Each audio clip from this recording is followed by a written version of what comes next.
Hello, I'm Jorge Gestoso. Welcome to a new program.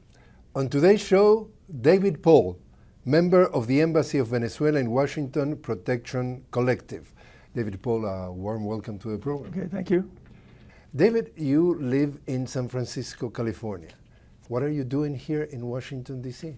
For some time, I've been following events in Latin America and interested in our government's foreign policy and problems with that policy. And I saw on I don't know, it was a telephone call or something on the TV about some activist who were made a call for other activists around the country who were interested in coming to D.C.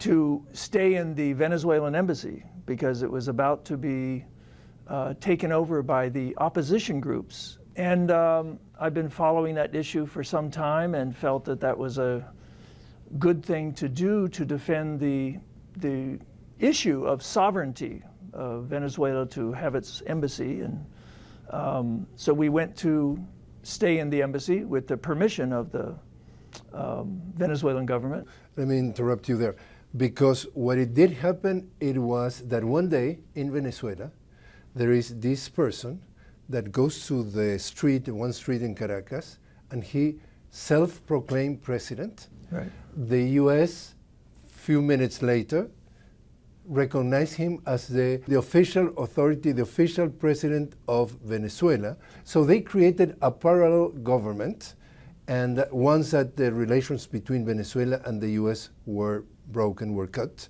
So the embassy at that point, the officials of the Venezuela embassy had to leave.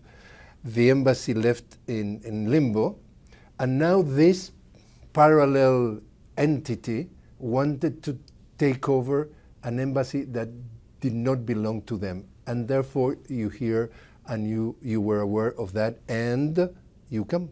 Right. Apparently embassies belong to the governments of countries. Not any citizen can just take over or walk in. And we always say we did not take it over. We were given the key and permission to stay there and protect it.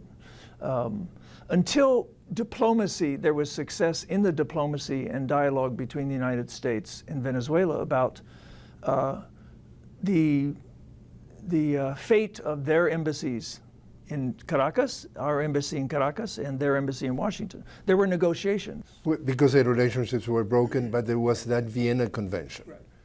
And Vienna Convention means that the host state has to protect the premise, the facility, even though the relations are broken. And now the U.S. government is supposed to let this parallel entity that has not been recognized by the United Nations, by nobody except a few countries that are partners with the U.S., if you want, and they want to take over. And that is a violation of the Vienna Convention. So Vienna Convention and the UN Charter.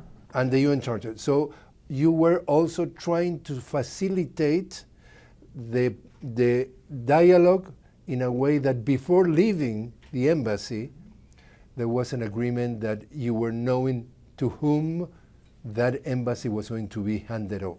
There's a practice in history when there are diplomatic problems between countries. While negotiations are going on, a third country will oversee each embassy. And United States picked Switzerland to oversee the embassy in Caracas. Eventually, Venezuela picked Turkey, but the United States refused to go ahead with the agreement. And we were in there in the embassy until that agreement came about. And it's happened many times in history, but it didn't work this time. You were spending about a month. Yeah, I was there a month. Other people were there 37 days. And at the very beginning, everything was going, quote unquote, smooth in terms of the door was open and you could get in and out, go for food, go for medicine. And suddenly these people that are supporting that parallel entity started surrounded the embassy with tents and chants and sirens and megaphones and block completely the entrance of the embassy. In a way, it was reminding what the U.S. government was doing to Venezuela with sanctions, that they were isolated? And what they've done to other countries. If they do not, it's basically being like a bully, an international bully. They don't get their way, so they use force. Yes, in the beginning there was people coming and going. We talked with the police talked with us, that were there trying to supposedly keep the peace. And when their decision to put the building under siege and surround it is at the same time there was an attempted coup in Venezuela, and that failed, and I think that fueled a lot of anger. At least that's what we saw in communications. And they decided, the coup failed in Venezuela, so we're going to have a success here by taking over the embassy. And they put on this siege of the building. So at that point, situations had to get worse inside, in terms of the food start to be scarce, so much so that one of your colleagues were trying also to bring food and has been detained and saying that there was throwing missiles to inside? Well, throwing a piece of bread was a crime, apparently. It was, they defined that as throwing a missile. And another man was thrown to the ground and bloodied, and a senior citizen trying to throw a cucumber. Not sure the word in Spanish, but so it became difficult to get food in, and then more difficult when they shut off the water supply and the electricity. And that was in the last week or two of it. There were X amount of people inside, and therefore you guys decided to organize yourselves in a different way, so the lesser the better in terms of administrating the resources. Right. Why you were one only of 4 that rested until the very end? What was the criteria for the 4 to be there and not other ones, or more? Well, part of it was people had all kinds of reasons, personal reasons with family, school, jobs, that they needed to leave. And it was unclear what was going to happen. We were still waiting for this this protectorate agreement between the countries that then would settle who was going to watch over the embassies. But the police decided to arrest us, and we didn't, it was up in the, didn't know what was going to happen. They gave us a piece of paper saying, a non-official piece of paper, because it was not any stationery. No, it was no letterhead or signature, just saying that this parallel government person wants us to leave, and we have to leave. But because that was not in our minds, not a legal representation of the Venezuelan government, and the UN does not agree with that, and most countries in the world, actually. We decided, well, we, as we did in the beginning, we felt we had a right to be there. The permission of the owners of the building, and according to international law. So that's why we continued to stay, hoping negotiations would be successful. We weren't. Tell me a little bit about the days, the few days after the electricity and the water is cut, how the moral or how was life there? Complicated? Well, it became a little more tense. People were a little more nervous of what was going to happen next. But we discovered being there was a very interesting and supportive atmosphere, a certain consciousness that we were doing something right, we were doing something that was justified, and we developed this sort of collective feeling of taking care of each other, and what motivated us was just feeling we were in the right. It's not an uncommon feeling. Things we've stood up for over the years, many people as individuals and in groups against U.S. policy, we feel we're right. It's frustrating. It can be some kind of discouraging when we don't have success, but the feeling that we are right, and I think history has proved that. It started with me in the Vietnam War. That you were protesting against. Yes, and but I didn't always think that. When I was much younger, well, the war's good. It's probably right. I believe what the government says. But people have to, I think as a responsible citizen, you have to question authority and be curious and look beyond the headlines. And that's what I've been trying to do. And it's brought me to the point that it doesn't take a lot of research to see if the government is maybe saying one thing but doing another. And that's what I see in terms of Venezuela and in much of its foreign policy currently. When there was no electricity, was no water, long nights, surrounded by these protesters of the parallel entity, scary because they tried to get in more than once. They broke into the building, damaging the building, and broke in a couple of times. And the threats, they threatened people's lives, they threatened us as individuals, and they used heavy objects to bang on the doors trying to get in, and all the things, the sound to keep us from sleeping, and bright lights to, they were doing all these things to make it uncomfortable for us. It would have been different if they said, well, let's have a discussion about the issues. But no, they were trying to terrorize us. And what's interesting, similar, I call mobs of supporters of this parallel government were attacking other Venezuelan embassies in other countries around the same time. So it was an organized effort. Yes, it was an organized effort. If the coup fails, a series of coups fail in Venezuela, well, let's take over the embassies, just to always try to add legitimacy to this self-proclaimed government. So the day came, we're talking about May 16? That's when we were arrested, on May 16. Okay, and this morning, because we were covering the story from outside, suddenly we saw that there was a huge amount of police in the back of the building. What was the first contact? Tell us in detail from the very first contact with the police until you ended up out of the embassy. Well, they just made a phone call and said, if you don't leave in a few minutes, 5 minutes or 10 minutes, you will be arrested. And there was no other discussion. And we thought that was it. And then they came in with, somebody counted almost 100 police. It might have been 50 to 100 police coming in and into the building. And they, instead of coming in the front door, which was open, they had already took a chain that the Venezuelans put on and the other activists put on earlier. They had already taken that off and put a little piece of plastic on the front door. But instead of entering, just taking their plastic off, they used a big, heavy battering ram and destroyed and broke the back door. I still don't understand why.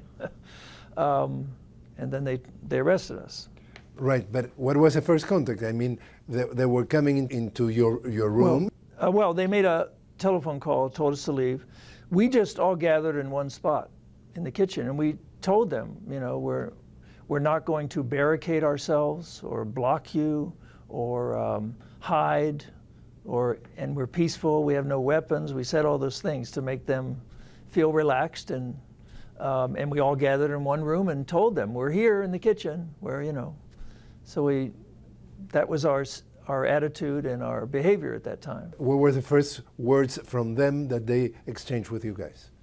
I'm not sure. They just read a statement of, I think it was a court order that they got from a judge that day or something, saying we have to leave because, and I think I don't remember the details, but they reiterated this parallel government order to leave, and they that sort of similar to what that other letter said, but it's not something they gave us. They just read something. Then they handcuffed you? They handcuffed us, took us to jail. To more than one police station? Yeah, there were two. I think, again, I think it was the federal police that arrested us, and they took us to a city municipal jail after first, and then we ended up in the federal jail to see the federal judge. The morning after or the day after? Day after. And then you were being in front of the judge. What happened? Well, the prosecution wanted to take our passports away. Like we would flee the country. And our lawyers argued that, well, it is a misdemeanor charge, but a serious misdemeanor charge. That's why they're trying to make it a more serious charge. We argued that, well, it's unlikely that we're going to leave our family and our country forever over this case, you know. So we kept our passports. And then we have certain conditions of our release. We can't go anywhere near any official of this Guaido's parallel government. We can't go within 100 feet of any Venezuelan building that the opposition now controls. You have another appearance in the court. It's my first time in court. I realize the justice system is slow, and there's a lot of procedures.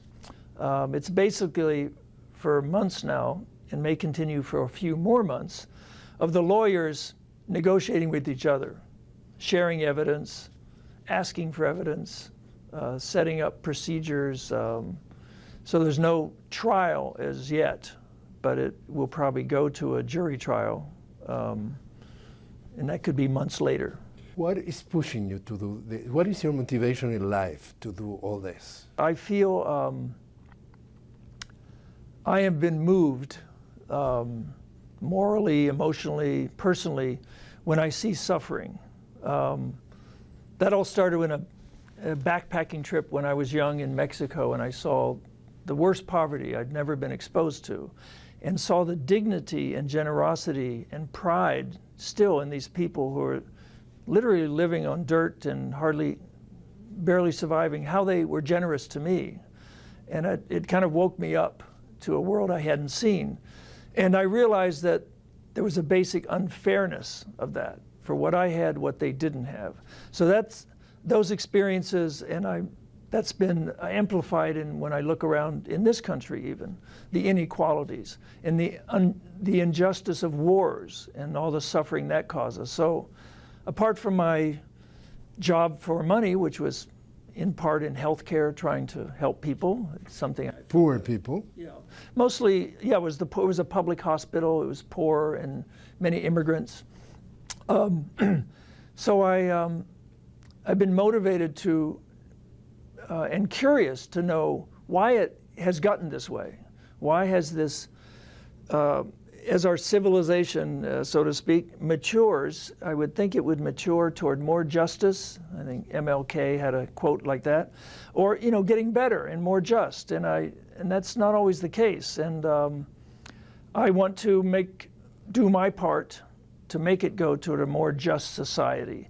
And as an example to my children, we teach them when they're young to cooperate, be fair, be equal, equal opportunities. But then when we get older, it's everyone for themselves, the competition. And when it becomes competition between countries, rich and poor, people suffer. And that's what I'm seeing happening with our policies today. I want to bring to your attention the issue of the migrants. And there was an article in the New York Times that I want to read it to you that says, "Why should immigrants respect our borders? The West never respected theirs.